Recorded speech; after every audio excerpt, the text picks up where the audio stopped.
Hi everyone, I'm Jon Hastie from DMD Pathfinders, and today I'm going to be talking about nutrition. So you may be aware that DMD Pathfinders has produced advice guides on a number of topics. Our most recent one was a frequently asked questions guide on ventilation, to give people a flavour of the different types of ventilation and how and why they're used. And importantly, for other people living with Duchenne to share their own tips and ideas about managing ventilation. So the idea is that we're going to do the same with nutrition.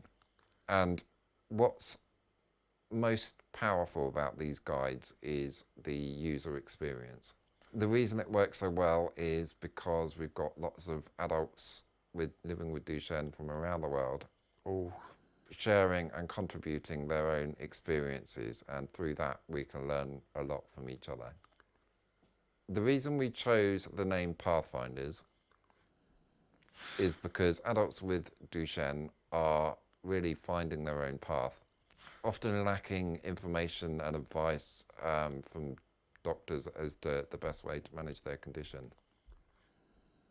Because there are so many unknowns, then people often have to find their own way through. Now, advice guides like the one we're creating take that learned experience and use it to benefit future generations. So what we need from you is contributions and ideas, and we want you to share your experiences. So I'd encourage everyone to, as much as they can, use video blogs, because it's a nice, easy way for you to explain what you do. They don't have to be high quality. You can take them on your phone or a tablet or anything. Just, use them to tell us what you do and how you manage. But if videos aren't your thing, you could also blog, or you could just come on our Facebook group and tell us about your experiences. So what do we know about nutrition with adults? Well, one of the most important things is maintaining a healthy weight. Now, in childhood, some of us may have been on steroids, and it was often quite important that we watched our weight and made sure we didn't become overweight. As you become an adult, the priority shifts the other way, and as things become more difficult, chewing and swallowing become more difficult, and as we are not breathing so well, then our appetite often decreases, and it becomes quite a risk of becoming underweight. Obviously, you get an increased risk of pressure sores, increased vulnerability to infection if you're underweight and undernourished. Another thing with nutrition for adults with Duchenne is that people's needs are highly varied. So some people may be able to maintain their weight and healthy eating through just eating a balanced diet and choosing their foods carefully. And others might actually need a feeding tube, or others might prefer to have a feeding tube because of the difficulties involved with eating. So there's a whole range of needs, and we want to hear from people with all different kinds of needs, whether you use a feeding tube or whether you eat a normal diet. We want to hear how you manage with nutrition. My experience with nutrition, there was a period in my late 20s when my weight started to drop quite significantly. I was finding it harder to eat. Chewing and swallowing was becoming more difficult. Meal times were taking longer. I was feeling more tired. I didn't really feel like I had much of an appetite or that I wanted to eat very much.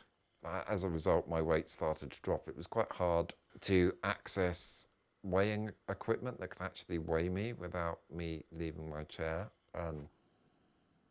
We eventually managed to get hold of some weighing scales that go on a hoist, but that was quite hard to come by. Eventually saw that my weight was dropping quite significantly. At the time, we did discuss the possibility of feeding tubes, but it was felt that some changes to my diet might be worth trying so that we avoid the need for a feeding tube. That's exactly what I did. I made a lot of changes to my diet. I looked at what I was struggling to eat, how I could make that easier. We added supplements to the food to, keep the calories coming in, and we managed to reverse the weight loss, and I managed to put some weight back on. What was critical for me as well was, at the time, I started using the ventilator more in the daytime, and I found that using the ventilator just for an hour in the afternoon before dinner, suddenly I had a big appetite again. So I think there can be a huge connection between ventilation and nutrition issues, and often the best way to solve the nutrition issues is to make sure you're being properly ventilated. So in order to make our nutrition guide helpful, we really need as many experiences as possible. So please do share your own experiences and get in touch with us and let us know how you manage. Now I'm going to show you the various ways in which I manage my nutrition. So first up, breakfast. I've got the ever glamorous assistant, Miguel, here, helping me to show you what I do. So for breakfast, as you can see, I have a combination of fruit and yogurt, which I then put into a blender in order to make a smoothie that I can drink. And what's so good about this is it doesn't involve any chewing, so it's nice and easy. It's a really good way to get some fruit into your diet. It's quite healthy, and also one of the things that adults with Duchenne can have difficulty with is constipation. So one of the things that can be really good for that is getting enough fibre and fruit and veg, and so particularly I have the prunes here that can help keep things regular. So that will all get chopped up, and then it get put into the blender and blended up, and then that's smoothie ready to go. I usually get my PAs to prepare this over the night shift or during the evening. Then it's ready to go in the morning, so minimal effort. I can have it while I'm in bed, so that's about no more than 5 minutes of having breakfast during the routine. And that enables me to do things as quickly and efficiently as possible. You can see I just chop this up into smaller pieces so that it gets blended easier. It's quite important to get the right blender and in order to reduce the amount of lumps and that kind of thing. It just makes it easier, a better smoothie. Another thing which is useful is you can prepare these and then take them with you. So often if I'm going away on trips, I might take a couple with me, and then I can make sure I still have the same healthy breakfast every day. Okay, next up, lunch. So again, going with the theme of trying to minimize the amount of chewing so I don't get too tired and fed up with eating. I tend to have a lunch that involves a soup, usually, and a shout out to my mum here, who helps me by making my soups for me, and she'll often keep me stocked with a weekly supply. These are all very healthy, very nutritious soups. It's a good way to get lots of vegetables again. So to make the eating of the soup easier, I have giant straws. These are really thick, so it means that if you've got a nice thick soup, then you can still suck it up with a straw. It keeps it nice and easy to eat. You can add certain things as well, supplements and things like, creme fraiche and cream and that kind of thing, to increase the amount of calories that you're getting from the soup. Then I usually follow up the soup with just a chocolate biscuit or something basic, really. So the soup I just store in the freezer. It just goes in the microwave for a few minutes, and then that's ready to go. Right, so next up, dinner. So while I try to go for liquid, easier meals in the morning and at lunch, then you still kind of need a little bit of texture sometimes, a bit of substance. So I find because I've saved my energy in the day, then I'm better able to manage a solid meal at dinner time. Now, living on my own, there was obviously the option to cook with your PA supporting you. I've had some success with that in the past, but well, to be quite honest, I'm a bit lazy really. I've opted for ready meals that I can cook. Now, these are not any old ready meals. I'm quite spoiled, I think, in my food, having been catered to by my mum, who's a really excellent cook. Then I don't want to just go to your kind of bog standard supermarket ready meals. So what I found is a company called Cook, and they produce some really delicious ready meals that go straight in your freezer, and they can be cooked very easily. And I usually supplement the meals with just a side dish, so it might be mashed potato or rice or something that's really simple and anyone can cook regardless of skill. They go along with these really delicious meals. They're not necessarily the cheapest, but when you factor in the fact that you're not having to buy endless ingredients to cook your own meals and then end up throwing half of them away, which is often what I did, then actually it becomes quite cost effective.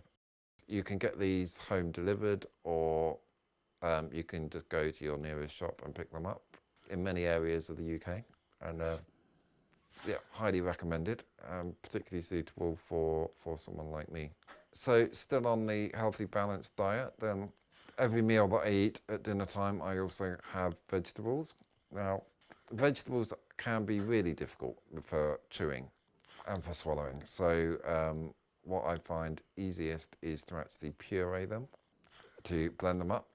So what you can see here is a bag of pre-prepared vegetables. So these are carrots and sweet potatoes. So what I do is cook up the vegetables and then get it nice and soft, and then stick it all in a blender.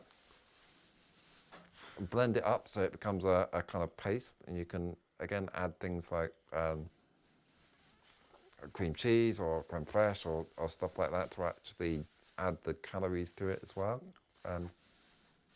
Then that paste goes into a big ice cube tray, and then the ice cube tray goes into the freezer and it freezes up, and what you get as a result is a nice bag of vegetable ice cubes. Now you can just add a few of these to your meal, and that gives you a good input of vegetables. So what I usually do is I do this with broccoli to make green ice cubes, and then cauliflower to make white ones, and then carrot and sweet potato to make these orange ones here, and then I can vary between them. So you can just stick them in a bowl and put them in the microwave on full power, and a few minutes later you've got ready to go veg. The best thing about this is there's no wastage, no veg being thrown away, and it's incredibly easy and convenient. You only need to cook all the veg once, not for every meal. In conclusion, my strategy to managing nutrition is to limit chewing as much as possible. But I did initially try to blend everything, and what I found is blending meat was particularly unpleasant, actually. What I found is I like to keep a little bit of solid food in my diet, but yeah, nothing that's going to tax me too much. So avoid things like steak and really chewy beef, and yeah, make sure you're getting good cuts of meat where you can, to make sure they're nice and tender. I do try to add additional supplements where I can. I think at the moment I've got my weight managed quite well, so I don't need to use that too much, but they're always on hand if needed. Also, I know that if I get ill or I'm unable to manage a meal, then you can look to other supplements to actually help you along. Say meal replacement drinks, for example. Some of them not always that nice, but they can be quite important in maintaining your nutrition when you're having more difficult periods when you might be ill. Okay, so this is what I do nutrition-wise, but I want to hear from you. So please tell us all of your tips and ideas about managing healthy nutrition.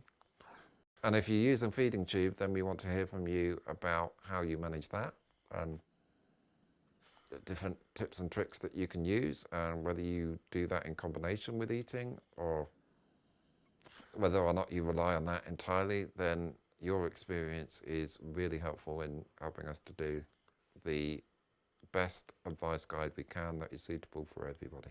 All right, thank you. And yeah, please share your stories.